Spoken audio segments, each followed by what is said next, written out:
selamat siang anak-anak. Siap, Pak. Sebelum memulai, mungkin ketua kelasnya. Siapa di sini ketua kelasnya? Saya Pak. Oke, siapkan dulu ya.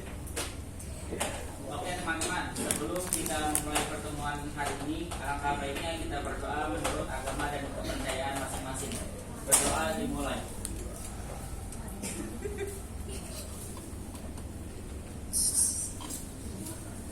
Berdoa selesai. Memberi salam. Assalamualaikum warahmatullahi wabarakatuh. Waalaikumsalam warahmatullahi wabarakatuh. Izinkan saya memperkenalkan diri. Nama Bapak adalah Muhammad Rafli. Kalian bisa memanggil Bapak Rafli. Oke, Bapak Rafli. Nah, saya merupakan guru pengganti dari Bapak Fajri.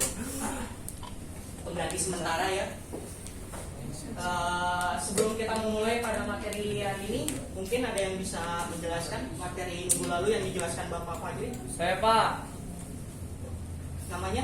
Nama saya Sadam Pak. Untuk pembelajaran materi minggu lalu, kami mempelajari tentang berbagai bentuk ketimpangan akibat perubahan sosial di tengah globalisasi Pak.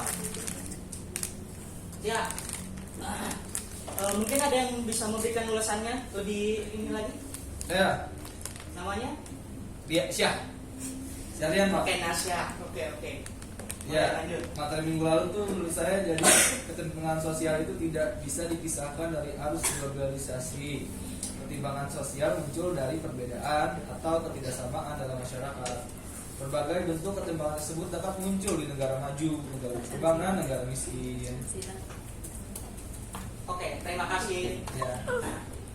Nah, karena kita sudah mendengarkan materi ulasan pada minggu lalu, nah Bapak akan menjelaskan pada materinya. Ini materi merupakan materi subbab ya.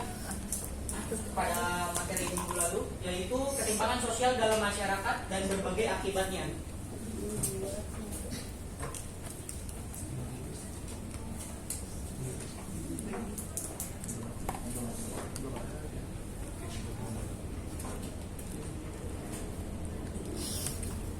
Nah, ada beberapa pokok pembahasan. Yang pertama ada pengertiannya, yang kedua ada faktor, yang ketiga ada akibat, yang terakhir ada bentuk-bentuk ketimpangan sosial. Pengertian ketimpangan sosial yang secara umum merupakan sebuah kondisi di mana adanya ketidakseimbangan ataupun jarak yang terjadi di tengah-tengah masyarakat yang bisa disebabkan oleh perbedaan status sosial, ekonomi maupun budaya. Perbedaan yang cukup jauh akan memicu terjadinya ketimpangan, mulai dari perlakuan orang sekitar yang berbeda sampai terjadinya resiko ketidakadilan. Bentuk ketimpangannya sendiri dalam kehidupan sosial sangatlah beragam dan bisa saja dialami secara langsung oleh kalian semua. Nah, ini merupakan pengertian dari para tokoh. Boleh kamu siapa namanya? Ali Pak. Oke, nah dibaca boleh kalau sedikit saja ya ulasannya saja. Menurut para tokoh ketimpangan sosial, pertama itu ada Andrino dijelaskan bahwa ketimpangan sosial adalah buah dari pembangunan yang berfokus pada ekonomi yang merupakan sosial. Selanjutnya, pengertian ketimpangan sosial juga dikembangkan oleh William Osborne. Dijelaskan bahwa ketimpangan sosial adalah perubahan sosial yang melibatkan unsur-unsur dalam masyarakat yang saling berhubungan antara satu dengan yang lain. Yang terakhir, definisi ketimpangan sosial disampaikan oleh Budi Yunarno. Menurutnya, ketimpangan sosial merupakan kegagalan pembangunan di era globalisasi untuk memenuhi kebutuhan fisik dan psikis warga. Ya, betul sekali. Nah, kesimpulannya dari para tokoh ini, di mana ketimpangan sosial merupakan ketidakadilan yang dirasakan oleh masyarakat dalam hal posisi maupun status. Ketidakadilan ini akan muncul karena adanya sebuah perbedaan dalam masyarakat dari aspek ekonomi, sosial maupun budaya. Nah, ketimpangan sosial itu pasti akan muncul karena ada faktornya. Ada dua, yang pertama ada faktor internal dan faktor eksternal. Pada faktor internal terjadi karena adanya kualitas individu pada seseorang yang terbilang terbatas.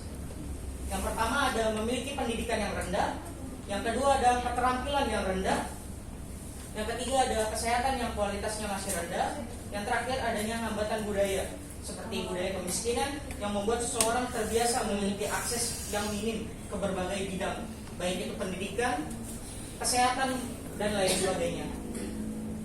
Dan yang faktor kedua yaitu faktor eksternal yang menyebabkan ketimpangan yang berasal dari luar lingkungan ataupun di luar kemampuan seseorang dalam mencegah maupun mengatasinya. Contohnya yaitu kebijakan dari pemerintah.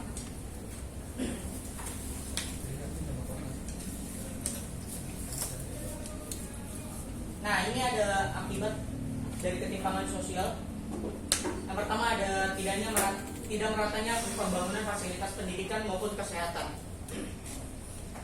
Seperti tadi yang saya jelaskan bahwa faktor eksternal merupakan dari kebijakan pemerintahnya sendiri. Bagaimana masyarakat tuh tidak bisa mengubahnya kecuali biasa seperti kalian melakukan demo ya. Yang kedua ada meningkatnya angka pengangguran.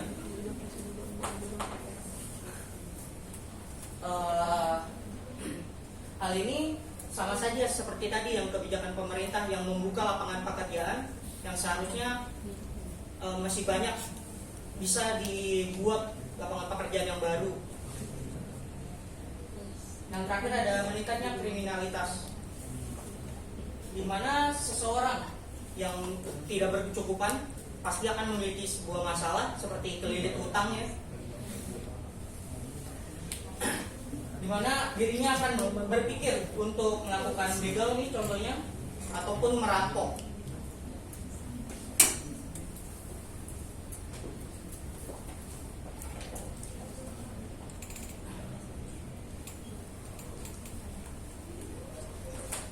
Selanjutnya ada bentuk-bentuk ketimpangan sosial. Ini penjelasan dari Bapak Fajri pada minggu lalu. Kalian masih mengingat kan? Yang bagaimana ketimpangan ini merupakan yang paling umum. Yang pertama ada ekonomi, yang biasanya ketimpangan pada kepemilikan rumah, harta benda, pendidikan maupun kesehatan. Yang kedua ada ketimpangan kesehatan, seperti yang orang yang berpenghasilan ataupun berpendidikan tinggi atau orang yang mampu akan memeriksa dirinya secara rutin meskipun tidak sakit. Dan sebaliknya, orang yang berpenghasilan maupun berpendidikan yang lebih rendah hanya akan memeriksa dirinya baru ketika mereka mendapatkan keluhan sakit.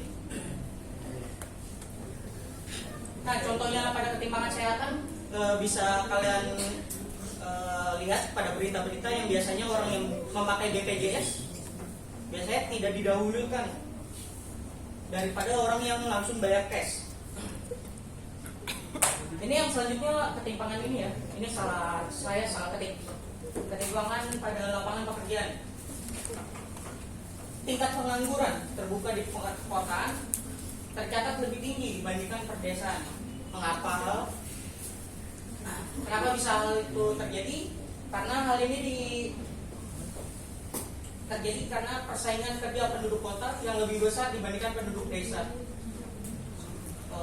Biasanya orang-orang yang desa akan imigrasi ke kota untuk mendapatkan pekerjaan di kota.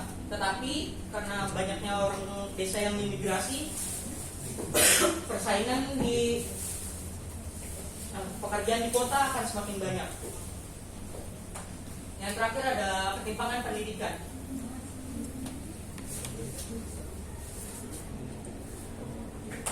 Masih banyak terdapat wilayah di Indonesia yang masih terbatas sarana dan prasarana pendidikannya. Bahkan juga terdapat wilayah yang pengajarnya sangat kurang ataupun tidak sesuai dengan jurusannya.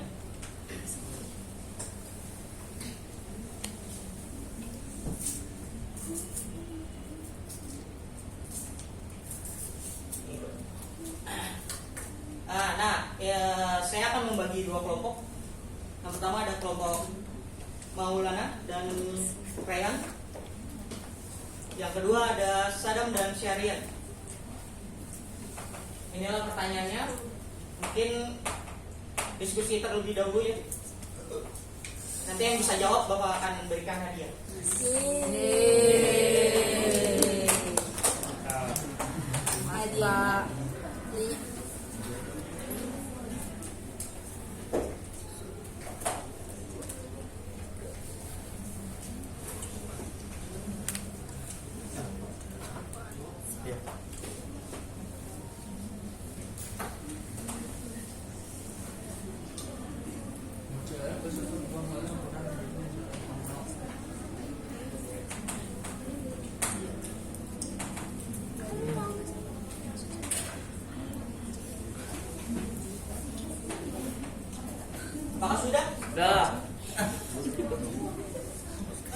Kenapa kaget gitu Nasarian? Coba. Aduh, kerjasama ya.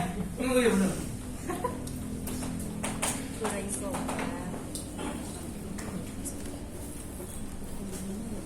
Apakah udah? Kelompok Samaul? Oke. Hitungan ketiga, angkat tangan. Kalau dua-duanya masih sama, kita akan melakukan sweep ya.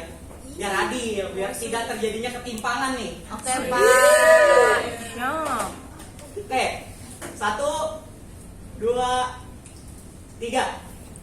Oke, sama. Mari kita switch. Sini maju. Maju. Jam. Jangan malu. Switch. Switch. Taruh. Enaknya switch apa? Betul aktivitas, Pak. Ini dong. Sadam. Sadam. Kalah negara itu tuh.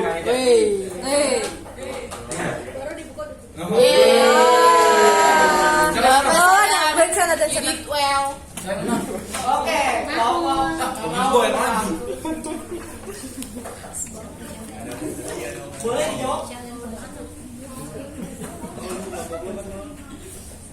Contoh ketimpangan sosial yang terjadi di lingkungan sekitar saya adalah ketimpangan teknologi dan informasi. Masih banyaknya wilayah-wilayah terpencil atau wilayah yang memiliki ekonomi yang rendah yang masih awam dengan teknologi dan kegunaannya. Solusi yang perlu dilakukan adalah melakukan pemberataan oleh pemerintah maupun masyarakat dan melakukan pemberdayaan masyarakat agar mereka dapat memanfaatkan teknologi untuk membantu dan meningkatkan kemampuan hidup mereka. Oke, terima kasih. Boleh tangan dulu.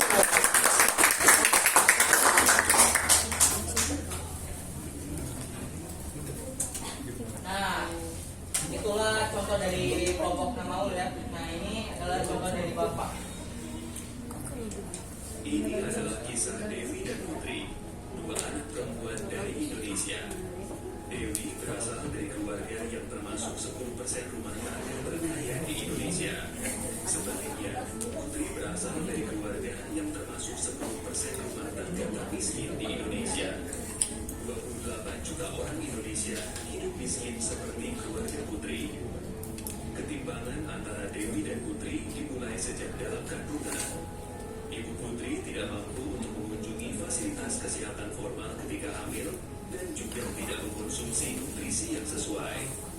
Akibatnya, Putri lahir dengan berat badan di bawah normal. Ibu Dewi mampu untuk datang ke dokter secara teratur dan mendapatkan asupan gizi yang baik sehingga Dewi lahir normal dengan berat badan yang cukup. 2 tahun pertama, Putri tidak mendapatkan imunisasi yang lengkap dan asupan gizi yang baik. Akibatnya, Putri tidak bisa menyusul tinggi badan Dewi dan malah semakin tertinggal. Dewi besar di rumah yang memiliki saluran air bersih dan toilet. Keluarga Putri tidak memiliki toilet. Karena buruknya sanitasi di lingkungan rumah, Putri sering terkena diare. Penyakit diare menyebabkan pertumbuhan Putri semakin terhambat, sedangkan Dewi terus tumbuh sehat dan tinggi. Kesenjangan antara Dewi dan Putri semakin dalam ketika mereka memasuki usia sekolah. Dewi dimasukkan ke dalam program pendidikan anak usia dini yang mendukung pertumbuhan kognitifnya, sedangkan Putri tidak. Dia hanya tinggal di rumah. Dewi sekolah hingga lulus SMA, lalu melanjutkan ke perguruan tinggi. Putri juga sekolah hingga tamat SD. Namun, karena tingginya biaya untuk buku, seragam, dan transportasi, Putri tidak bisa melanjutkan sekolah. Ia terpaksa tinggal di rumah dan membantu mencari nafkah untuk keluarganya. Setelah lulus sekolah, Dewi mendapatkan pekerjaan yang layak dengan gaji yang tinggi. Putri yang hanya lulus SD harus puas dengan pekerjaan di sektor informal dengan penghasilan yang kecil dan tidak pasti dan perlindungan yang minim. Tanpa pekerjaan yang layak, Putri yang kini telah berkeluarga tidak mampu menyekolahkan anaknya atau membawanya ke fasilitas kesehatan ketika sakit. Karena itu, rantai kemiskinan dan ketimpangan terus menjerat dari generasi ke generasi. Tapi, kisah Putri tidak hanya dialami oleh 10% termiskin. Hampir 68 juta orang Indonesia terbawah hidup sangat dekat dengan garis kemiskinan. Sangat mudah bagi mereka untuk terperosok ke dalam jurang kemiskinan. Gagal panen, kehilangan pekerjaan, atau sakit bisa menyebabkan mereka jatuh miskin. Tapi mari kita mundur sejenak. Bagaimana jika Ibu Putri bisa mendapatkan perawatan yang layak di saat hamil? Bagaimana jika Putri bisa mendapatkan imunisasi lengkap? Bagaimana jika Putri memiliki air bersih dan sanitasi layak? Bagaimana jika Putri bisa sekolah dari TK hingga lulus SMA? Bagaimana jika Putri bisa mengikuti pelatihan keterampilan dan mendapatkan pekerjaan yang layak? Ini tidak hanya bermanfaat bagi Putri, tapi juga anak dan cucunya. Dan apabila anak lain seperti Putri juga mendapatkan peluang yang sama, mereka bisa bermanfaat untuk komunitas mereka. Dan pada akhirnya, mereka akan bermanfaat untuk Indonesia. Tapi ini semua dimulai dari memberikan Dewi dan Putri kesempatan yang sama.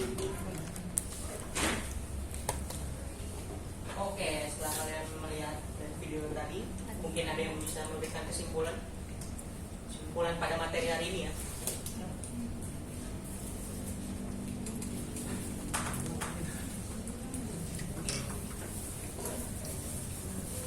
Jadi kesimpulannya adalah ketimpangan sosial dimaknai sebagai ketidakadilan yang dirasakan oleh masyarakat dalam status dan kedudukan.